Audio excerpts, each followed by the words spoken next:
Of Joseph Haydn's 6 Opus 20 quartets, all of which I find very lovable, the one before us in this video really stands out to me. It's another of his homotonal quartets, with all 4 of its movements established on the tonic pitch D. But the affective range of the composition far transcends what one might imagine to be narrow, even cramped tonal confines. The framing movements alone would illustrate my meaning. The regal-sounding opening movement, 9 minutes long in this performance despite the omission of the indicated second section repeat, standing in the greatest imaginable contrast to the mercurial finale, just brimming with musical good humor, Haydn at his most playful. But the way from that opening movement to the final one is through an absolutely stupendous, deeply personal set of variations in D minor and a jolly D major minuet that crackles with hemiola and musical wit. There really is something for everyone in this fine composition, which you'll hear performed by the Kodály Quartet in a release by Naxos.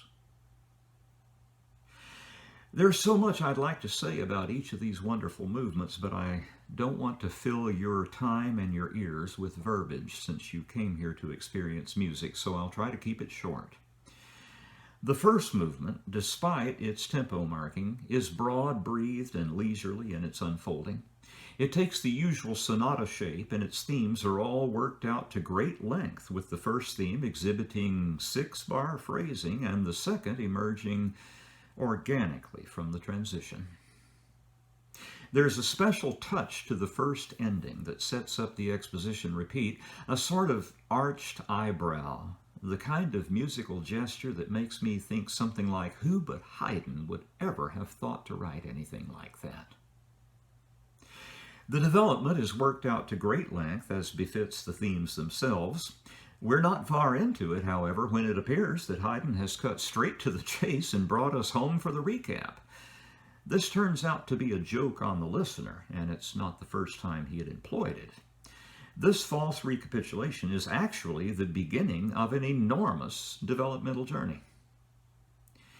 When we finally do arrive home, the recap is regular, with considerable reduction of the first theme and omission of the transition. Haydn calls for a repeat of the second section and sets it up with a first ending that occupies a complete system on the page, which is why you'll be confronted with an otherwise inexplicable second ending sign on the final page of score.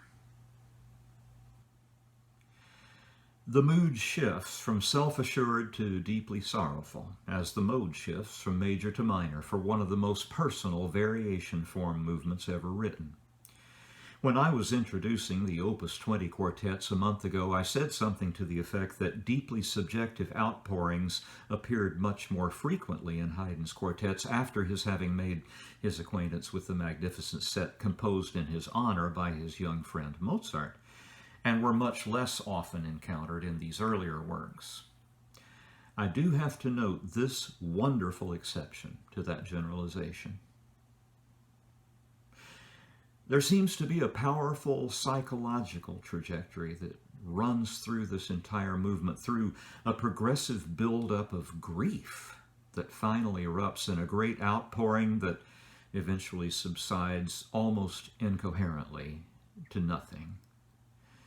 It is utterly remarkable, a variation movement set entirely in a minor key, a feat which neither Mozart nor Beethoven duplicated. I must note in passing that the Kodály Quartet has elected to omit the indicated second strain repeats during the variations. I find that deeply regrettable. Who's with me? That great D minor soliloquy is followed by a sparkling minuet, alla zingarezza, in Gypsy-style, the composer indicates. Here's an enjoyable way to experience this movement if you're game. Try to imagine that you don't know what meter a minuet should be written in. Close your eyes so you can't see the score, and see if you can figure out the time signature without sneaking a peek. A lot of the good humor in this quirkiest of minuets is owing not only to its bar line obliterating ties, but also to some very close canons. Try stopping the video sometime and just look at the specifics, and I predict that you'll be entertained.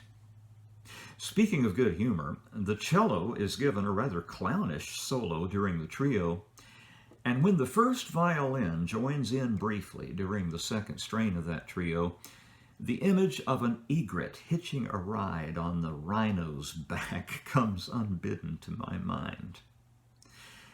Probably it's just me. Or maybe some really good weed. Don't judge me. I'm legal. The finale is a high-spirited sonata-form romp that lives up to its tempo indication, since scherzando basically means joking.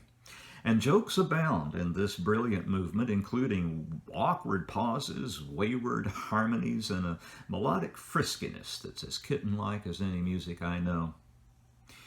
Right at the moment, and I do try to live in the moment, I can't name any music that I love more than the D major string quartet you're about to hear.